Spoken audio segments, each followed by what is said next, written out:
Ok? Boa tarde, pessoal. Boa tarde. Olá a todos. Estamos iniciando a live com o Dr. Luciano Aranha. Isso. Então, vamos entrando. O Instagram também está ok? Deu ok nos dois? Quem vai dar o ok aqui? Em 10 segundos já abre para nós. Olá, pessoal. Vamos entrando. A gente vai passar a palavra aqui para o Dr. Luciano. De antemão, já agradecer, doutor, a disponibilidade de vir até aqui, nos ajudar a passar as informações para a nossa população. Chega muitas dúvidas, né, para nós, e nada melhor que uma pessoa técnica da área para nos ajudar, né, a responder a preocupação que a nossa população está tendo. Oi, Silvio, pode baixar aí. Certo.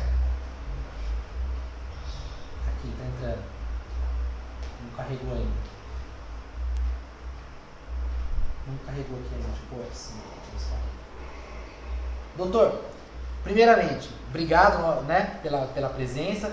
A nossa população está aqui entrando. Acho que a gente poderia começar, né, falando da evolução dos quadros clínicos, como o senhor falou. Sim. Isso é uma dúvida que chega para a nossa população, do que... aliás, para chegar na evolução, quando deve procurar? Né? Perfeito. O pessoal fica em casa, tem os sintomas, né? Quando deve procurar o médico. Até o Ministério da Saúde baixou um aplicativo, né? Eu achei muito bacana esse aplicativo, de você ir lá e clicar o que você está sentindo. Exatamente. Né? Então, fica à vontade, doutor, pode começar. Bom, em primeiro lugar, agradecer o convite para estar aqui e para poder trazer informações à população de Atibaia, né? Onde a gente quer esclarecer o máximo possível as dúvidas que todos venham a ter.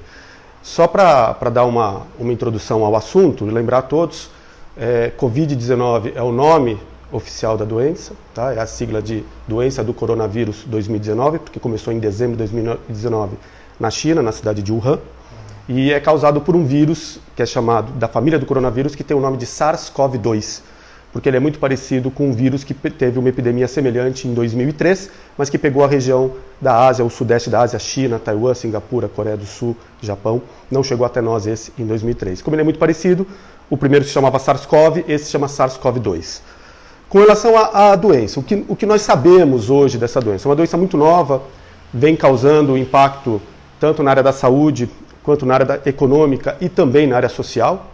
E esses três reflexos vêm trazendo para todos nós um grande ensinamento.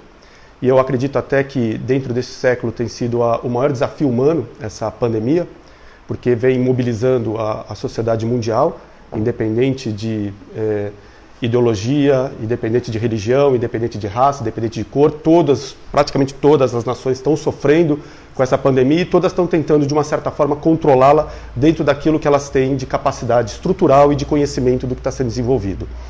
Dentro disso, o que nós sabemos da epidemia? Nós sabemos que ela acomete, ela tem uma alta transmissibilidade, então é um vírus que se transmite muito facilmente de uma pessoa para outra, e que aproximadamente 40% a 60% da população que entra em contato com o vírus pode não desenvolver sintoma.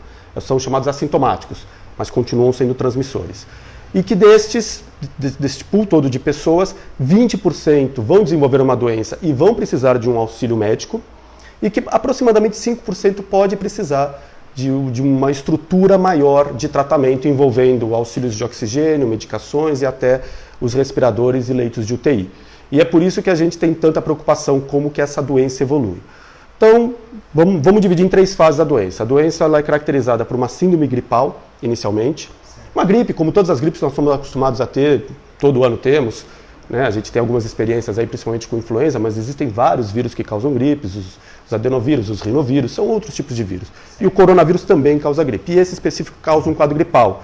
Quadro gripal todo mundo conhece, dor no corpo, dor de cabeça, dor de garganta, tosse seca, febre, coriza, espirros, uma multiplicidade de quadros clínicos que envolvem esses sintomas. Muitos pacientes vão ter essas síndromes gripais, vão tê-las durante um período e vão se imunizar e se curar, tá?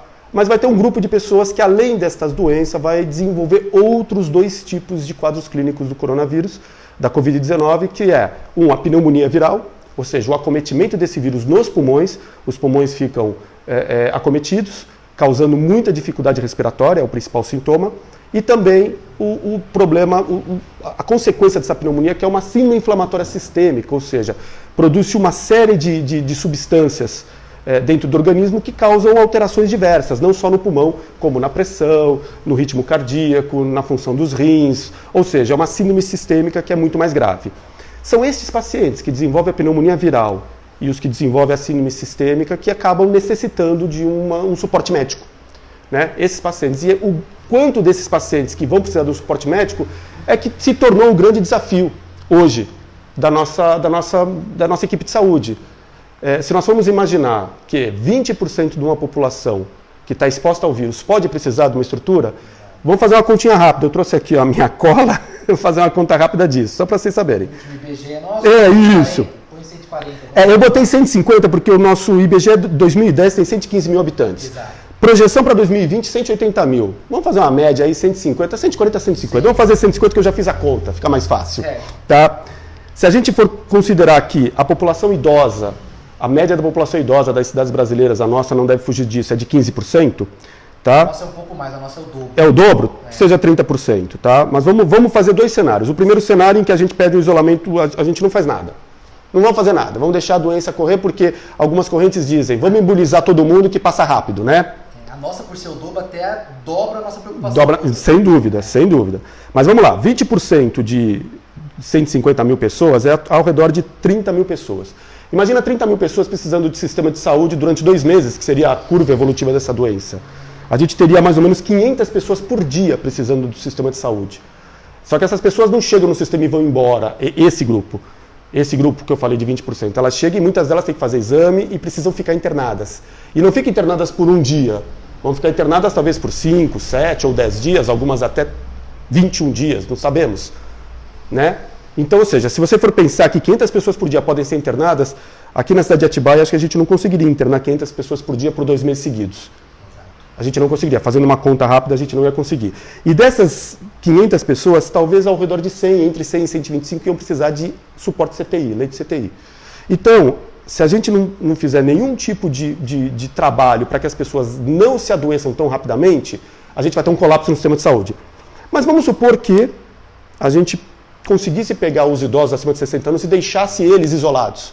Exato. Eles não entrariam em contato de jeito nenhum com o vírus. A gente vai conseguir fazer isso, vamos supor. Exato. Tá? Aí eu tinha calculado, eu vim previamente com o cálculo de 15%, mas se a gente jogar 30%, a gente dá um arredondamento. A gente vai ter aproximadamente 20% do que sobra de 120 mil pessoas. Tá? 20% de 20 pessoas dá mais ou menos ao redor aí de 24 mil pessoas. Exato.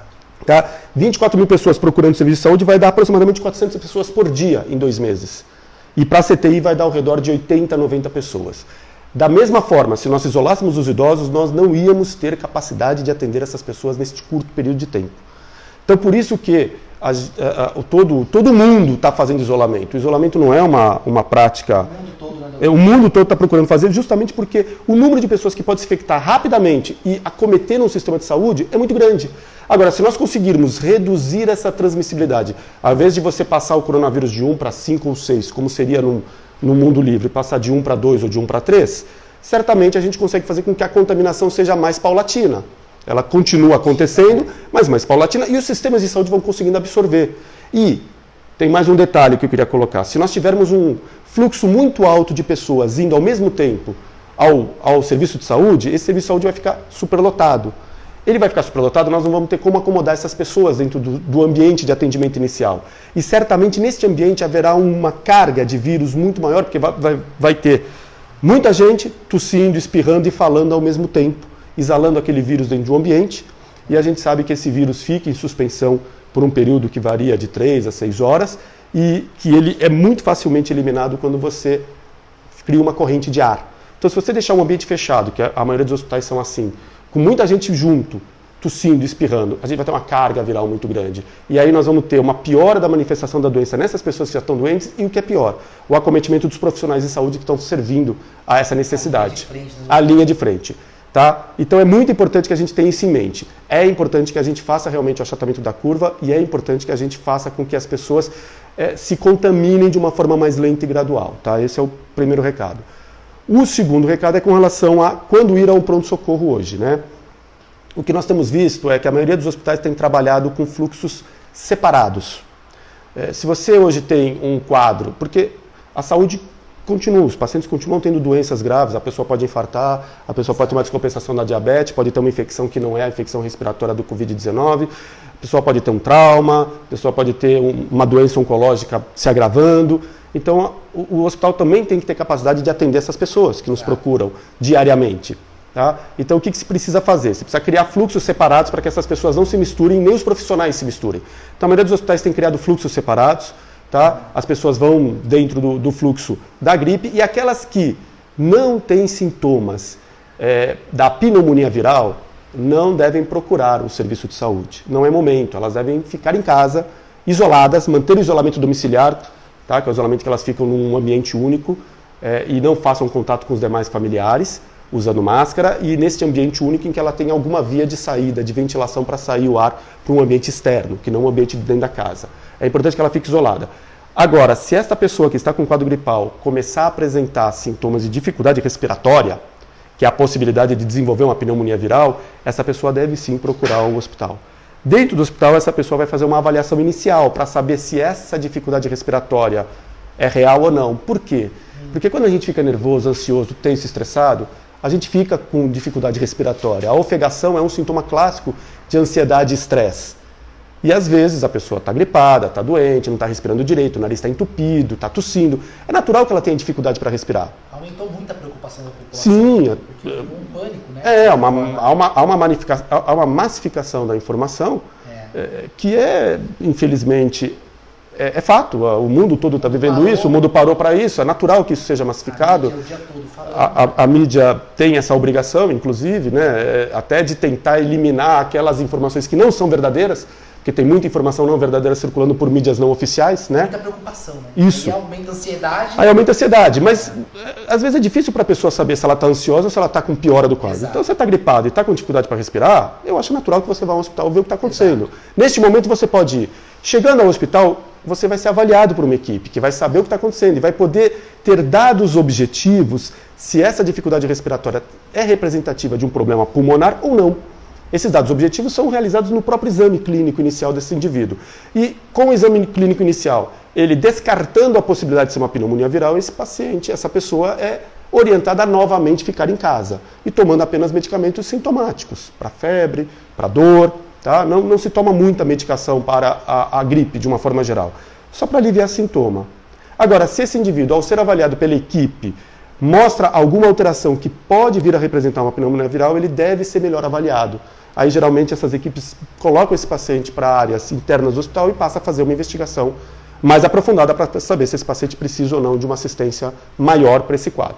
Basicamente é isso. Esse é o caso das pessoas que têm algum sintoma, o doutor explicou, né? Então, nesse caso de respiração... basicamente a falta de ar, é o principal sintoma. Mas a falta de ar é representada por uma dificuldade para respirar, uma dificuldade para encher os pulmões de ar. É claro que no meio de tudo isso, nós vamos ter, por exemplo, pessoas que sofrem de asma, que têm o mesmo sintoma. Tá? E as pessoas que têm distúrbio ansioso, mas aí cabe à equipe médica, que vai fazer o primeiro atendimento, definir para qual lado que esse paciente está indo. Síndrome gripal leve... Isso.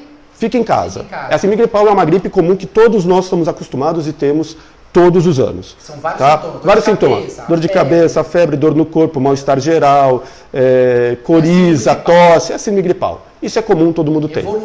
Evoluiu para um quadro de dificuldade respiratória. São 3 quadros importantes a serem falados nessa hora. Evoluiu para um quadro de dificuldade respiratória. Não estou conseguindo encher o pulmão de ar, eu estou com dificuldade para respirar, eu me canso facilmente. É importante ser avaliado. Ou está com uma febre que não cessa de jeito nenhum, uma febre persistente, você toma um remédio não cessa, você toma não cessa, você toma não cessa, a febre está ficando importante, é bom avaliar também, ver o que está acontecendo.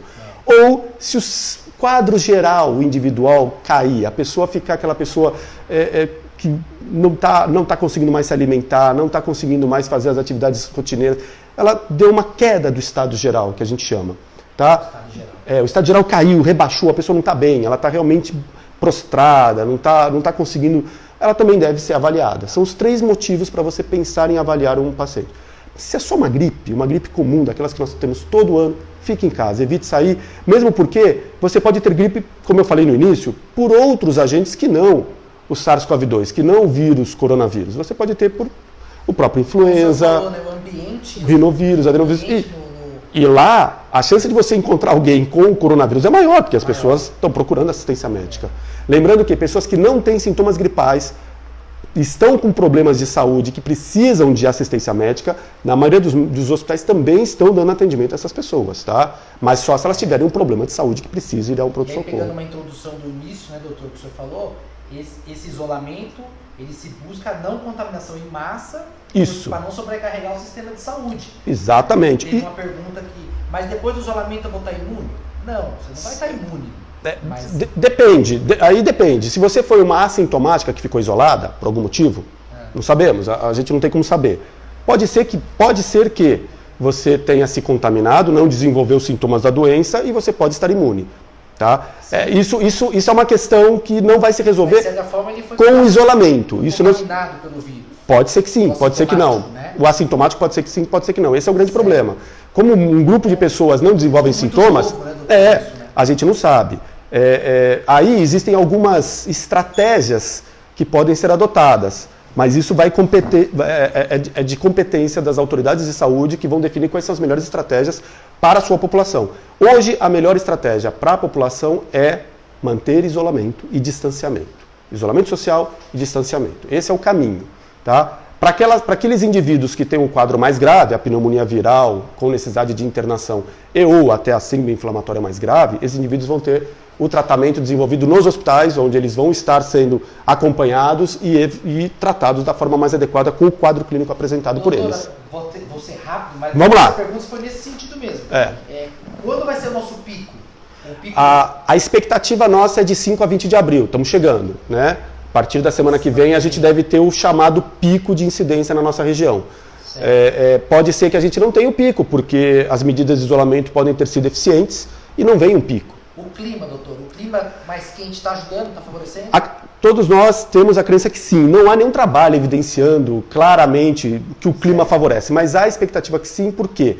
As doenças virais respiratórias se propagam mais nos invernos, isso em qualquer região, em qualquer vírus respiratório se propaga mais no inverno. Ele tem mais facilidade de propagação no inverno, em que o tempo é mais seco e a temperatura é um pouco mais baixa. Com base então, nos outros vírus respiratórios, todos eles têm o mesmo comportamento e o SARS-CoV-2 também tem um comportamento semelhante. A gente tem visto no hemisfério norte alguns trabalhos mostrando que de 5 a 11 graus seria uma temperatura em que ele se sente muito bem. Mas isso não é um consenso, não é definitivo, é só alguns estudos mostrando. Como nós vamos ter aí uma onda de frio iniciando aí a partir de abril, por conta da entrada do fim do outono e início do inverno, que vai ser em junho, então há a possibilidade da temperatura cair e isso poder ser um fator de aumento de casos. Tá? Doutor, pode continuar aí, eu acabei saindo aqui. Muita gente mandando parabéns, obrigado pela explicação. Eu agradeço. Muito boa tarde. Eu agradeço a todos eles. Doutor, eu tenho muito carinho por todos os pacientes que me procuram. Eu gosto muito do que faço. Sérgio, de Educação Física. Opa, o Sérgio é um grande amigo de longa data. Mais de 20 anos. Mais de 20 anos. Muito boa tarde, todo mundo dando boa tarde. Cecília de São Paulo, gente de tudo que é lado aqui. Que legal, bacana. Cecília é minha sobrinha. Tá. Doutor Luciano, parabéns, Miriam. Eu agradeço. O Sérgio, dizendo que é mais de 20 anos. Isso. Agradeceu aí por cuidar da saúde dele e da esposa. Isso é verdade. Wagner, boa tarde. Juliana, boa tarde. O pessoal gosta de interagir. Que bom, bacana. Estamos aqui para tirar dúvidas aí. Alessandra, Patrícia, melhor pneumo de Atibaia, tem muitos elogios. Não, imagina. Tem que é lá, excelente profissional. Os pneus de Atibaia são todos muito bons, eu conheço todos eles, sou amigo de todos, eles são ótimos. A cidade está muito bem servida, por sinal. A pergunta do pico da Miriam foi respondida. Tá. Equipe sorvete da forma, ótima explicação. Sérgio Serrano, parabéns. Lucas, etc. Parabéns, doutor. Esse é fera, tá aí, doutor. Obrigado, agradeço o carinho de todo mundo que me conhece. O Adolfo está perguntando quando há necessidade de usar máscara ou não. Boa pergunta. A máscara é um grande dilema, tem algumas controvérsias aí com relação à máscara. Assim, a princípio, qual é a ideia da máscara? A ideia da máscara é que a gente que está tossindo, espirrando e ao mesmo tempo até falando, se estiver contaminado sintomático, você proteja com a máscara. Você põe a máscara e com isso a sua saliva não vai soltar as microgotas da saliva que vai ficar em suspensão no ar ou até mesmo cair nos ambientes ao redor. A questão é, e o assintomático, deve usar ou não deve usar a máscara? Em teoria, não. Em teoria, não. Mas já tem algumas correntes acreditando que mesmo o assintomático possa estar soltando umas pequenas microgotas. Então, o que a gente recomenda? Se você é assintomático, você pode fazer, hoje já está liberado, inclusive pelo próprio Ministério da Saúde, você pode fazer uma máscara de pano para uso individual não transferível, hipótese alguma. Isso vai te proteger parcialmente de você ficar soltando alguma coisa. Se você vai a um ambiente hospitalar, se você vai num ambiente que tem algum tipo de contaminação, aí é importante que a gente use algum tipo de máscara para proteção, porque o ambiente é um ambiente de maior contaminação. Então os profissionais de saúde que fazem o atendimento usam uma máscara de proteção. E se a gente for fazer um ambiente de manipulação da via aérea desse indivíduo que está com um problema gripal, que a gente não sabe se é ou não a Covid-19, ainda numa fase de não conhecimento, este profissional deve se proteger com uma máscara específica chamada N95, é uma máscara que tem um filtro mais intenso, um filtro maior, ela é mais filtrante do que a máscara cirúrgica comum. Né? Alguns estão usando também aquele face shield, que é um tipo de um capacetão com uma viseira na frente. Tá? Enfim, você tem algumas coisas, você tem que se proteger porque a gente não sabe como que está a transmissibilidade daquele indivíduo que está naquele momento recebendo a assistência. Mas para as pessoas em geral, as pessoas que estão na rua, que vão sair para algum lugar, que vão apenas ir a um mercado comprar comida, a uma padaria comprar um pão, enfim, pode usar, se você não tem sintoma nenhum, pode usar uma máscara de pano. Lembrar que muito mais importante que a máscara é a lavagem das mãos. Aqui, ó, é isso aqui que transmite mais do que tosse, saliva em quem é assintomático. Quem é assintomático transmite pela mão, porque às vezes você tem um pouquinho de vírus aqui na fossa nasal, na boca, você passa a mão na boca, passa a mão nessa região e põe a mão num corrimão, põe a mão num móvel, numa mesa, num apoio, no mercado, no carrinho. A sua mão está contaminando. Aí outra pessoa vai lá e põe a mão ali. Logo em seguida ela vai e passa a mão no olho, passa a mão no rosto, passa a mão no nariz. E a contaminação vai acontecendo. Então, às vezes a gente fica numa loucura de discutir máscara, fica toda hora discutindo máscara, e a pessoa põe a máscara e não lava a mão. Não adianta, tem que lavar a mão. É água e sabão, mão lavando o tempo todo. Quando usar o álcool gel deve ser utilizado em ambientes em que você tem uma alta incidência de pessoas com gripe. Aí você vai lá e usa o álcool gel, porque ele tem o álcool gel 70%, ele tem uma capacidade maior, né, de desinfecção das mãos. Mas se você está num ambiente que não é muito frequente, água e sabão é o suficiente. Lavar a mão em todos os momentos. Tá? Doutor, é fundamental. Referente à contaminação, olha só, boa tarde, Lucas, doutor Luciano. Hoje sabemos que a grande maioria das pessoas passarão por este vírus. Uma vez que você passa por este quadro clínico promovido pelo corona, nosso organismo já cria a autodefesa, diminuindo a possibilidade de agravações devido à autodefesa, ou voltamos a tornar alvo desse vírus? Eu entendi o que ele perguntou. Na verdade é o seguinte, realmente, quando você entra em contato com o vírus, o seu sistema imunológico passa a produzir anticorpos, e você passa a ter anticorpos com esse vírus que ele tem uma durabilidade, um tempo de duração. Tá? Isso é a chamada imunização, que é visto em quase todas as doenças infecciosas de uma forma geral. Tá? Acredita-se que, uma vez infectado, você não teria a possibilidade de se reinfectar, mas se houver alguma mutação no vírus, em algum momento da circulação dele pelo mundo, essa mutação pode ser suficiente para que o seu anticorpo da primeira infecção não reconheça essa mutação, e você pode ser suscetível a uma segunda infecção. Vamos pegar o exemplo da dengue. A dengue a gente tem todo ano, está acostumado. A dengue tem 4 tipos de dengue diferentes. Então a pessoa às vezes pega uma, depois ela pega uma outra dengue, porque é um vírus diferente do primeiro. E o teu sistema imunológico não foi suficiente para imunizar as duas, ele imunizou uma só. Então, isso pode acontecer. Não é o que nós temos visto. Tá? O que a gente costuma ver, por exemplo, com o vírus da influenza, é que você produz anticorpos daquele vírus que passa na nossa região naquele momento e você se imuniza. Por isso que a gente faz a vacina, e a vacina é importante para se imunizar. Como na Covid-19 não há vacina ainda, a vacina talvez demore aí de 12 a 18 meses para ser distribuída, se é que ela vai realmente ser eficiente, ainda está em pesquisa, quem se contaminou e desenvolveu anticorpos, teoricamente está imune àquele vírus que foi o causador. Se não houver nenhuma mutação, não houver nada, teoricamente ele está imune. O grande problema que nós temos nessa questão da imunização é que uma parte das pessoas podem vir a desenvolver doença difícil. Não é o fato de você ter o vírus e se imunizar, você está salvo de ter uma complicação da doença, porque a doença se manifesta ao longo do tempo que você está criando anticorpos. Então esse é o grande problema, você contaminou. Dali a alguns dias, o seu organismo passa a se defender contra o vírus, é uma reação natural de todos nós. Mas como que você vai responder a este vírus é que nós não sabemos.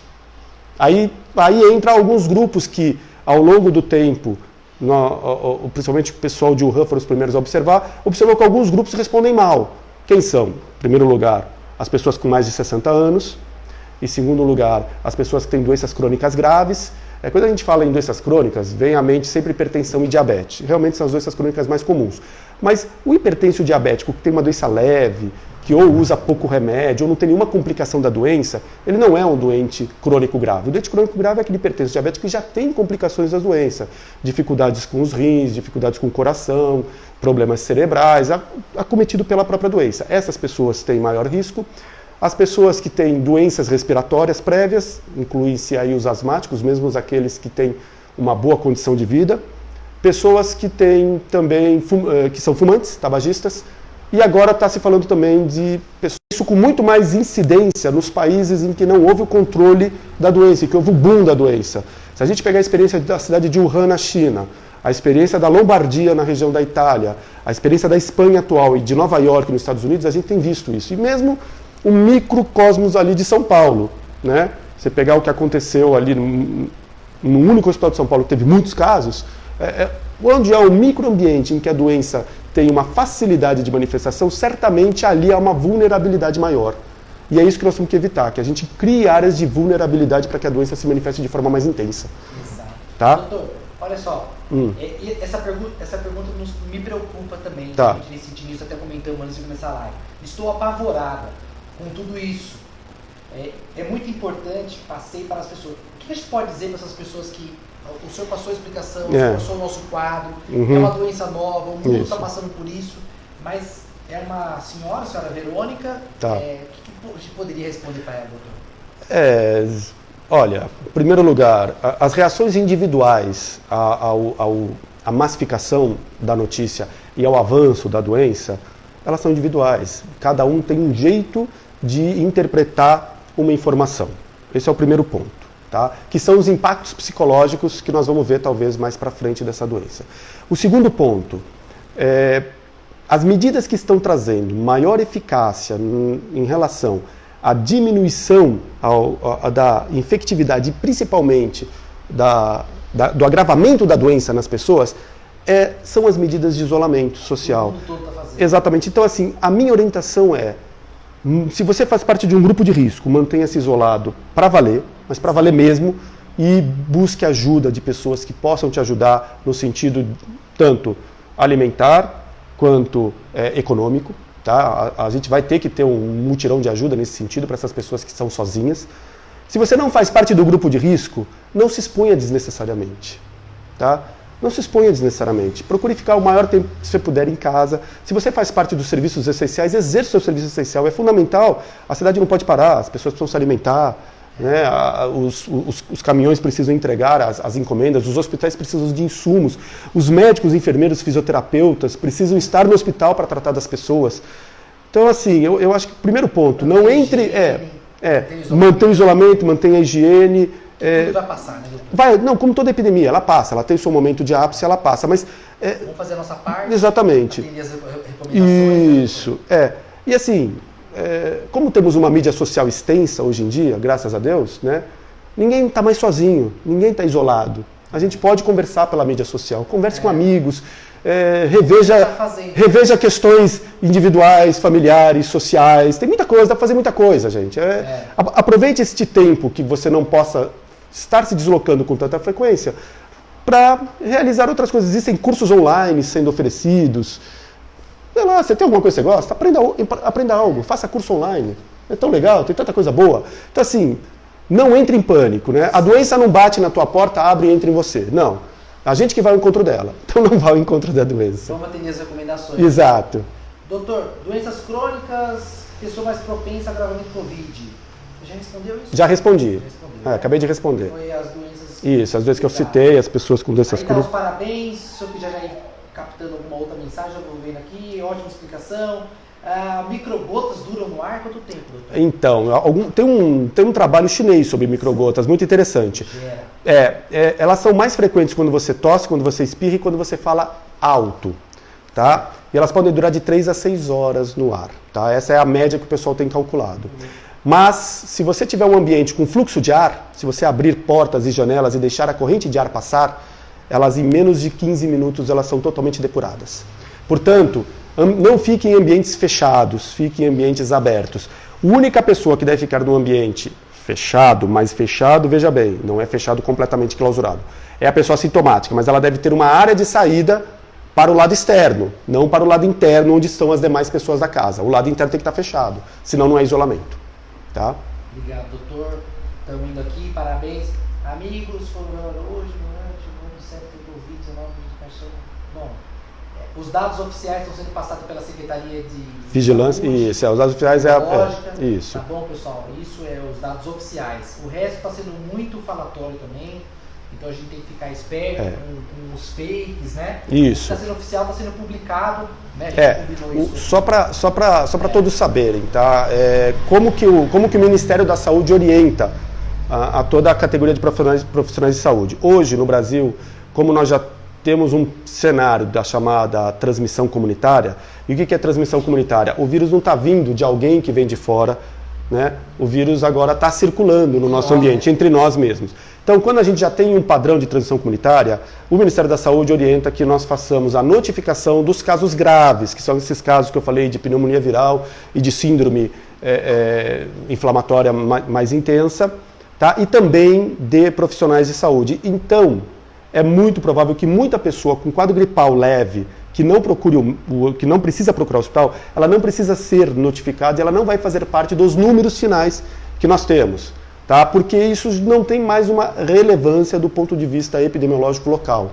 O relevante agora é que nós consigamos fazer com que a doença não crie um boom de pessoas doentes graves no mesmo ambiente que possa causar o caos do atendimento. É isso que a gente não precisa. Pergunta, doutor. Quando teremos a queda dessa curva? É uma pergunta difícil de responder. Eu não saberia te responder. Semana por semana. Exatamente. A gente tem que avaliar. Segurou o achatamento, né? Isso. Controlar tanto. Isso. Isso é uma questão, inclusive, que os próprios governantes, as autoridades sanitárias estão se perguntando diariamente. E aí, como é que tá? E aí vão tomando as decisões. Decisões são paulatinas, temos que ter paciência. Estou acompanhar. Com a minha mãe de 89 anos. Isso. Vou ter que sair para trabalhar em 2 dias. Eu posso colocar alguém para cuidar dela? Minha mãe está bem de saúde. Bom. Sim, pode, desde que essa pessoa não tenha nenhum sinal ou sintoma de gripe, não tem nenhum problema. Pode sim. Cuidado. Exato, e manter todos os cuidados. De risco nesse caso de usar uma máscara, né, doutor, pra ficar pode usar uma máscara para ficar próximo, não tem problema. Senhora de 89 anos, Isso. Olá, parabéns, doutor, tem de monte, eu pulei, viu? Tá bom, agradeço. Agradeço. Agradeço. A Carla está perguntando por que pessoas fora do grupo de risco chegaram a falecer por conta do Covid. Então, por conta de um comportamento que ainda não é totalmente conhecido da comunidade médica. Algumas pessoas, quando entram em contato com o vírus, na hora que vão fazendo esse processo de imunização, produzindo anticorpos e desenvolvendo a imunidade, elas vão criando uma resposta inflamatória intensa ao vírus. Coisas que nós não sabemos ainda. Pode ser uma evolução, como o senhor falou. Né? Isso não tem respostas. Tem teorias, milhares delas por aí, mas nenhuma respondeu. Eu prefiro não ficar elucubrando teorias, mesmo porque eu não sou um cientista, um pesquisador. Eu sou um médico assistencial, eu sou um homem da comunidade, eu sou uma pessoa que aplica os conhecimentos que os cientistas trazem para nós para a sociedade. Então não cabe a mim fazer esse tipo de elucubração ou de ciência. Cabe a mim aplicar o conhecimento que pessoas estão desenvolvendo. Algumas pessoas realmente fogem à regra. Por isso que as faixas de mortalidade, elas mudam conforme você vai andando nos grupos etários, né? E por isso que algumas pessoas advogam vamos fazer aquele chamado isolamento vertical, vamos pegar os grupos de risco, afastar e deixar os outros, mas a gente não sabe se tem no meio daquele grupo pessoas que possam vir a ter uma evolução fatídica. É difícil ter essa resposta, né? Muito novo, né? É tudo muito novo. Eu acho que, como eu falei no começo, é um impacto, isso eu acho que vai ficar para a história, nós que estamos vendo essa história, é um impacto como nunca visto na saúde, nas relações econômicas e nas relações sociais. Exato. E aí vai ter várias teorias dizendo para onde que nós devemos ir. Eu acredito muito, tempo, né? Eu acredito muito nas pessoas que fazem sanitarismo nesse país há muito tempo. Elas conhecem epidemias, elas conhecem comportamentos epidemiológicos. Nós temos o Ministério da Saúde que está tendo uma atuação importante. Temos as secretarias estaduais e as secretarias municipais fazendo o mesmo trabalho. É por aí o caminho, gente. Tá? Não sigam teorias de pessoas que vêm com uma teoria lá e sigam aquilo que está sendo feito, que é o que nós estamos fazendo.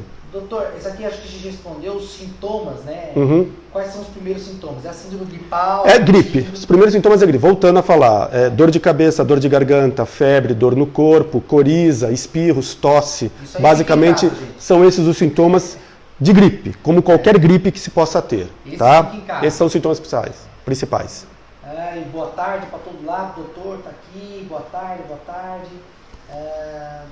Respondendo essa, tô no ar. Miriam está perguntando quantos leitos Atibaia tem de UTI somando todos os hospitais. Não sei responder. Não sei responder isso. Isso tem que ver com a Secretaria de Saúde, tá? Não sei. Esse tipo de pergunta não. Né? Vamos lá, doutor, pelo hospital, obrigado. Te conheço do hospital, é muito doutor. Obrigado.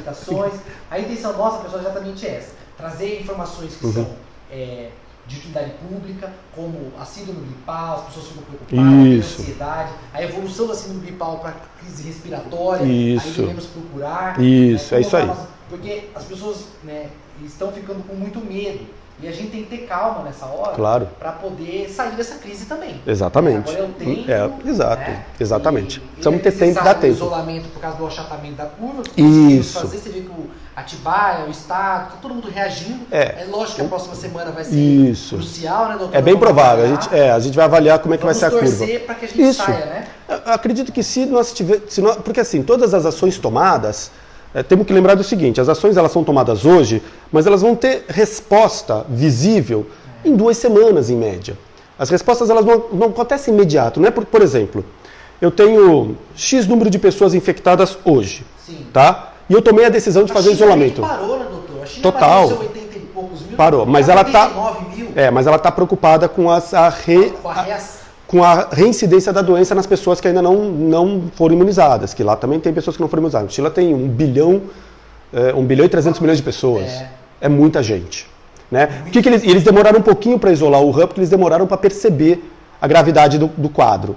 Quando eles isolaram o Wuhan, eles começaram a controlar um pouco mais. O Wuhan está isolado até hoje, tá? Lógico, a previsão ainda tá lá, né? Sim. A previsão é de que o Wuhan saia do confinamento no dia 8 de abril. Eles começaram o confinamento em 23 de janeiro. Ou seja, 23 de janeiro, 23 de fevereiro, 23 de março, 2 meses, não, 2 meses, né? Janeiro, março, 2 meses e 3 dias. Então, assim, lá foi uma epidemia muito grande, né? Então, a gente tem que tomar um pouquinho de cuidado, tá? De quando que vai flexibilizar, como que vai flexibilizar, nós não sabemos. Acho que as áreas econômicas dos governos vão ter que realmente pensar em alternativas, faz parte. Como a área da saúde está pensando em alternativa ao tratamento, a área econômica vai ter que pensar em alternativa. E acho que o impacto social de tudo isso, de isolamento, confinamento, mudança de comportamento, nós vamos aprender. Algum aprendizado vai trazer para a gente ao longo do tempo. Porque é um ciclo, né? Na China, lógico que está com cuidado, estão avaliando, mas ainda deu aquela segurada. Sim. Hoje os Estados Unidos já ultrapassou completamente, passou 200 mil infectados. E aqui, perguntando isso, doutor, o Brasil, o Ministério da Saúde passou o protocolo, sendo feito testes em todo mundo? Não tá. Vamos falar um pouquinho de testagem em massa então, que é uma coisa que se fala bastante e ninguém sabe direito o que é. Começa daí. Transmissão comunitária. O que é testagem em massa? Vamos lá. O pessoal tem que testar. O diretor-presidente da OMS falou. Vamos lembrar do seguinte, você tem 2 formas de você fazer testes para saber se a pessoa tem ou não a Covid-19. Tá? Ou você identifica o vírus, e aí nós vamos chamar o vírus, vamos usar um termo técnico para o vírus, de antígeno. Tá? Você pega uma parte desse vírus, que a gente chama de antígeno, e você identifica ele, ou você testa o anticorpo que o organismo produziu contra o vírus. As 2 formas detectam a doença, mas as 2 formas têm as suas dificuldades de realizar. Para você detectar o vírus, você precisa fazer uma testagem chamada PCR Real Time, PCR-RT. Ela não é uma técnica altamente difundida, ela não é uma técnica de fácil aquisição, você precisa ter laboratórios estruturados para fazer essa técnica, tanto é que é a técnica que nós usamos hoje. Todos os pacientes notificados que nós colhemos o material para essa técnica vão para a Dofluts, que é a nossa referência para fazer isso. Só que a Dofluts é o único no estado de São Paulo para fazer essa técnica para milhares de exames que estão indo para lá. Então, para você poder fazer esse tipo de testagem em massa, você precisa ter estrutura laboratorial para isso. Isso não é fácil de se ter. Isso custa um dinheiro. Você imagina mais ou menos que há 1 ano atrás o Mandetta virava para o presidente Bolsonaro e falava assim, olha, presidente, nós vamos ter uma pandemia no ano que vem, começo do ano que vem, enorme, que vai pegar o mundo todo. E a gente vai precisar ter laboratório que faça testagem de PCR, RT, para toda a população brasileira. Então nós vamos precisar criar aí pelo menos uns 10 mil laboratórios e comprar não sei quantos mil kits, vão gastar 5 bilhões. O Bolsonaro vai virar para ele e falar, você é louco, né? Onde é que eu vou pegar esse dinheiro? 5 bilhões, eu preciso tratar dengue, eu preciso tratar infarto do miocárdio, trauma de trânsito. Então, gente, todo mundo fala, precisa testar, vamos lá testar. Não é assim, as coisas custam, as coisas precisam de profissionais para serem treinados, para fazer, você precisa ter toda uma estrutura para fazer. Isso não se cria da noite para o dia, não é em 3 meses que você vai criar uma estrutura dessas. Então fazer PCR não é uma coisa fácil de fazer, não dá para fazer para todo mundo. O que sobra? Sobra você testar anticorpo. Tá, dá para testar anticorpo rápido? Dá, isso dá para fazer. Você vai lá, pega uma gotinha de sangue, bota num kit, o kit faz a leitura do anticorpo. Qual é a limitação desse teste? O anticorpo ele só é produzido depois de um certo tempo. Em geral, de 5 a 10 dias após a contaminação. Em geral. Mesmo assim, podem ter pessoas que não desenvolvam um número de anticorpos suficiente para o teste detectar. Então, há falhas da testagem em massa com anticorpo. Então, você precisa ver qual é a melhor estratégia para a tua região, para a tua cidade, o custo disso, como que isso vai te favorecer. Essas coisas, elas têm que ser pensadas por pessoas técnicas que sabem fazer isso. Então, a gente tem que deixar essas questões de fazer testagem em massa, não fazer, aos técnicos da vigilância, que sabem fazer isso. Eles é que definem isso daí. Se vai ou não vai, eles sabem por que fazer isso, onde você colocar melhor o seu dinheiro. Entendeu? É assim que você tem que trabalhar. Não adianta a gente criar... No mundo, doutor, nós estamos falando de uma contaminação mundial. Sim. Como é que faz o teste? Então, vamos pensar que são 7 bilhões. Como é que você vai ter 7 bilhões de testes para todo mundo? Laboratórios. Os países que têm hoje a melhor logística de testagem são os países ali do Sudeste Asiático.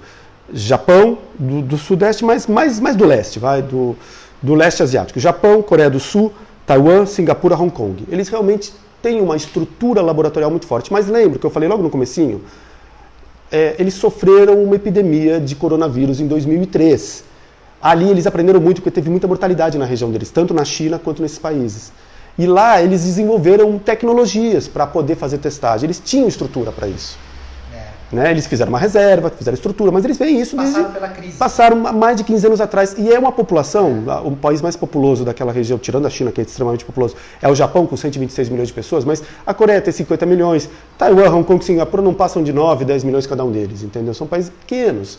Então é muito mais fácil de você montar uma estrutura, não só de testagem, uma estrutura também de comunicação, em que você consegue comunicar rapidamente às pessoas o que está acontecendo. Né? Você consegue, na fronteira, parar rapidamente. Então, são outras atitudes epidemiológicas que nem sempre num país continental como o nosso são validadas. São fáceis. Vê os Estados Unidos. Os Estados Unidos têm muito mais dinheiro que a gente. Olha o sofrimento que eles estão tendo lá. Estão comprando da China. Estão comprando da China. Fazer o teste. Doutor, aproveitar esse momento único para a gente ter que tirar essas dúvidas, né? Os agradecimentos são inúmeros aqui da nossa população. O senhor é muito querido, a gente sabe disso. Mas uma pergunta que a Stephanie está fazendo, né? Ela sabe que não tem vacina para o Covid-19. Ela é do grupo de risco. Ela tem que tomar vacina para pneumonia? A vacina da pneumonia, ela não vai te proteger do Covid-19. A vacina contra a pneumonia é uma vacina para uma bactéria chamada Streptococcus pneumoniae. É a bactéria que mais causa pneumonia no nosso meio.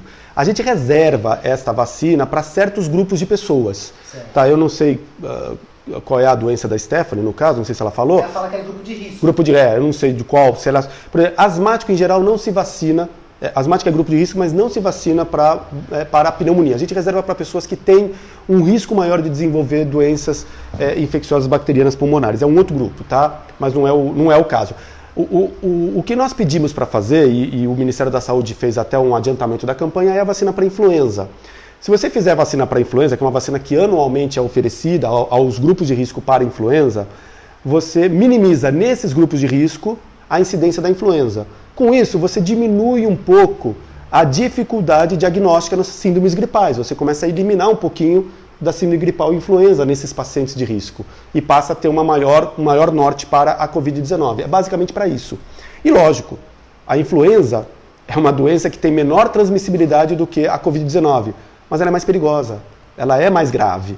Então, ter uma pneumonia viral por influenza não é uma coisa fácil. Nós tivemos a experiência em 2009 aqui na nossa região.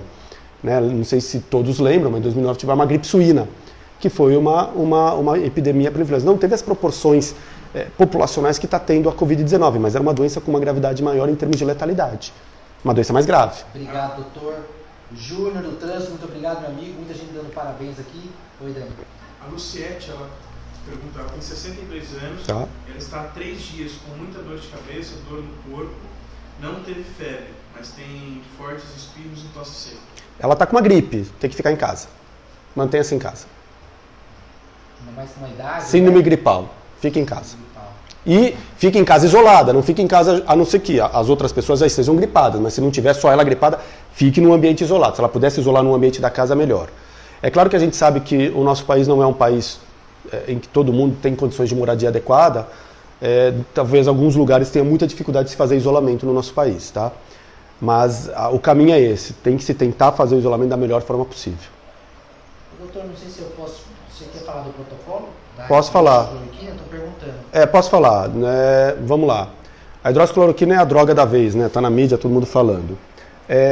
Não é para ser utilizado hidroxicloroquina em pessoas com síndrome gripais, tá? A hidroxicloroquina não tem uma indicação formal, não há nenhum tipo de orientação formal para se usar hidroxicloroquina, mas vários grupos hospitalares estão utilizando protocolos que incluem a hidroxicloroquina no tratamento para os pacientes internados.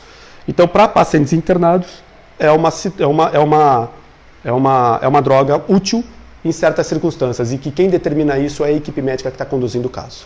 Obrigado, tá? doutor. Estou perguntando do diabético tipo 1. Tá, o diabetes tipo 1. O diabetes tipo 1 é aquele diabetes que precisa usar insulina desde muito cedo. Vai depender do grau que esse diabetes tipo 1 já está desenvolvido em cada pessoa. O diabetes tipo 1, por ser uma doença que tem falência da produção de insulina, a pessoa precisa receber insulina, muitas vezes, se for um diabetes tipo 1 já com uma certa idade, ele pode estar com algumas disfunções de órgãos. Várias perguntas de diabetes. O diabetes é uma doença sistêmica, tanto 1 quanto 2, mas vamos falar do 1 depois do 2. É uma doença sistêmica, ou seja, acomete vários órgãos do nosso organismo e dependendo do acometimento geral que essa doença causa no indivíduo, ele tem maior ou menor risco. Então, se a pessoa tem um diabetes, mesmo sendo 1 ou 2, ela tem uma condição de vida boa, ela não tem problemas renais, não tem problemas oculares, não tem problemas cardiológicos, não tem problemas circulatórios de uma forma geral, ela é uma pessoa que tem menor risco, porque ela está saudável. Mas o fato dela ter a diabetes torna ela uma pessoa mais suscetível, ela tem que ser um pouco mais cuidadosa. Agora, se você tem um diabetes que já tem disfunções de órgãos, é um diabetes que já faz hemodiálise, por exemplo, é um diabetes que já tem alterações cardíacas com doença cardíaca instalada, esse diabético certamente ele tem muito mais risco, ele precisa se prevenir com muito mais cautela, ele está num risco maior. Tá? Doutor, na evolução do quadro que a gente vinha falando no início, a gente, depois da crise respiratória, a gente pode evoluir para um quadro mais grave. Sim, primeiro se instala a síndrome gripal, certo, que é avassaladoramente a doença mais comum. 80% dos indivíduos que ficam sintomáticos vão ter essa doença. Exato.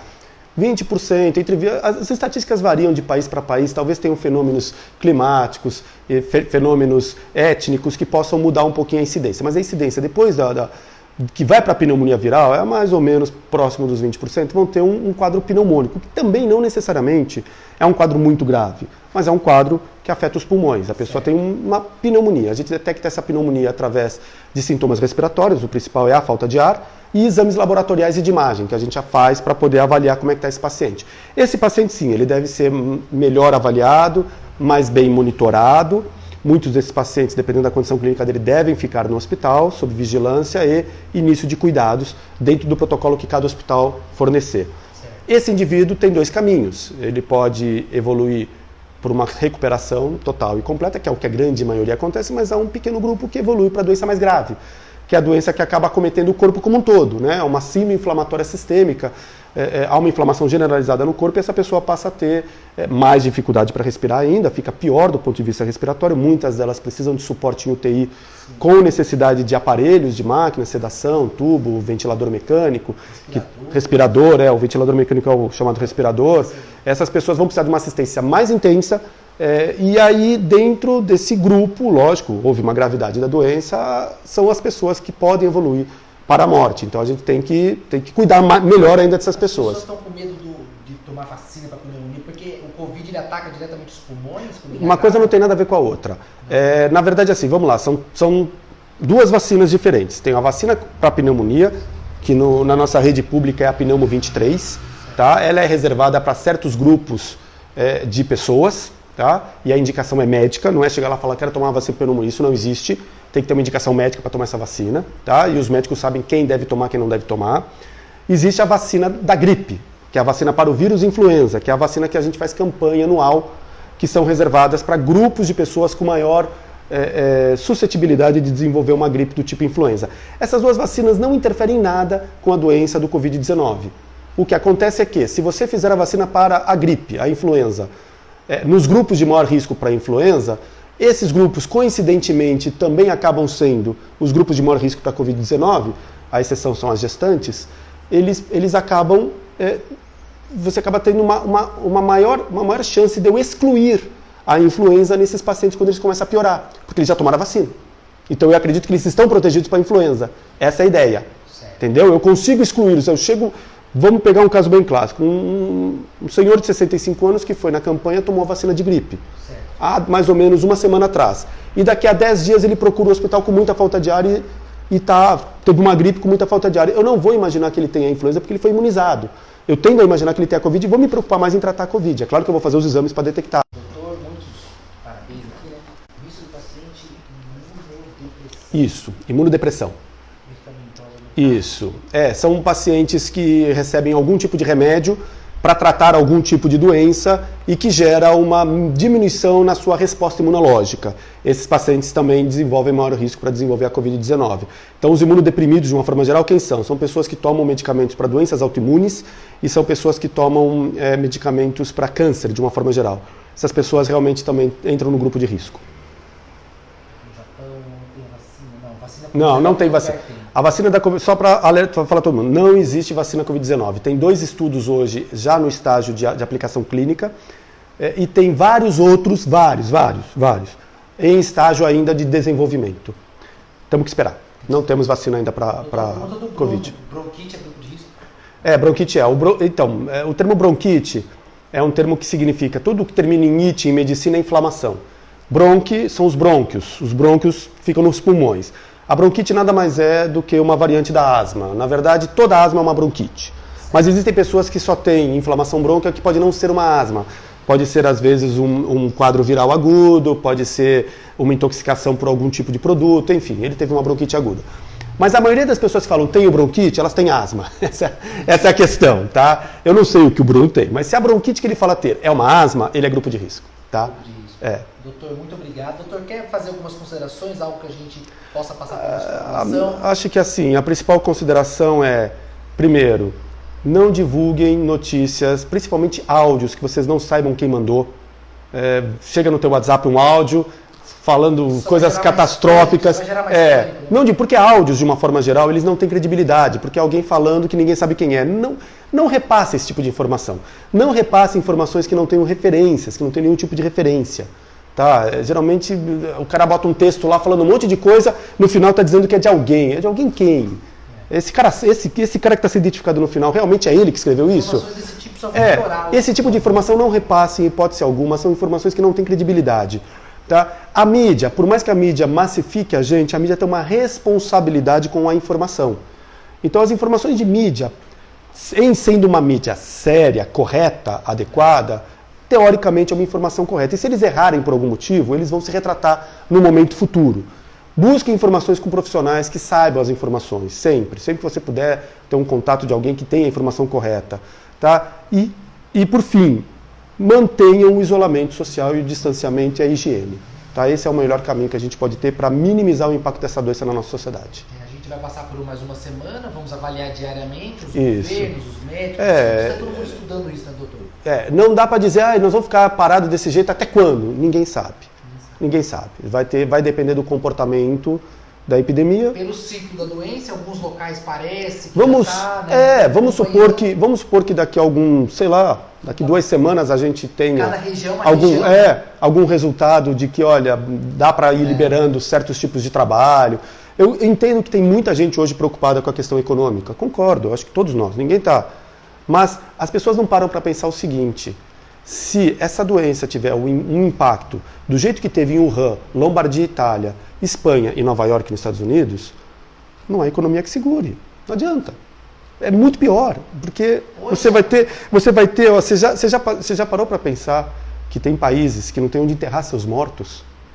Você já parou para pensar se Atibaia tivesse 100 corpos para sair agora de um hospital e vai enterrar onde isso daí? A gente não tem noção disso, gente. Quem está vivendo isso sabe o que é isso.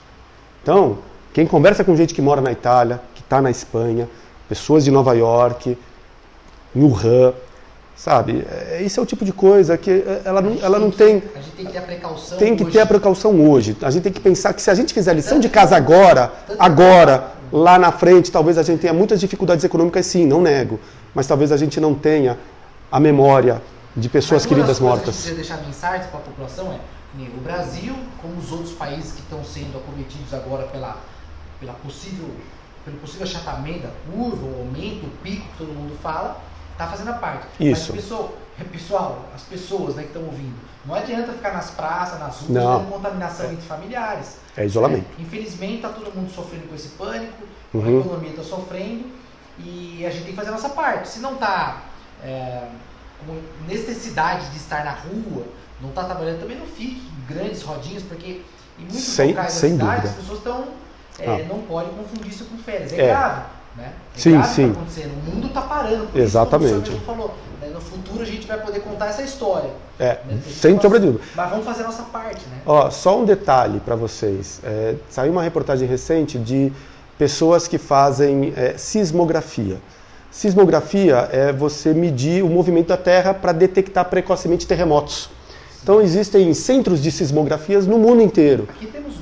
Temos um aqui, né? O nosso observatório. Observatório. O que eles perceberam? Se tiver algum sismógrafo aí quem trabalha com isso que possa falar, o que eles perceberam é que o movimento na Terra diminuiu. E eles estão conseguindo detectar movimentos que antes eles não percebiam porque tinha muito movimento na Terra. As pessoas estavam nas ruas andando, o movimento diminuiu. Tá? Né? Então nós estamos vivendo uma nova condição social inédita para todos nós. Parou a humanidade. Parou. Mas lembre-se, são nas adversidades que nós criamos novos costumes e novas formas de viver.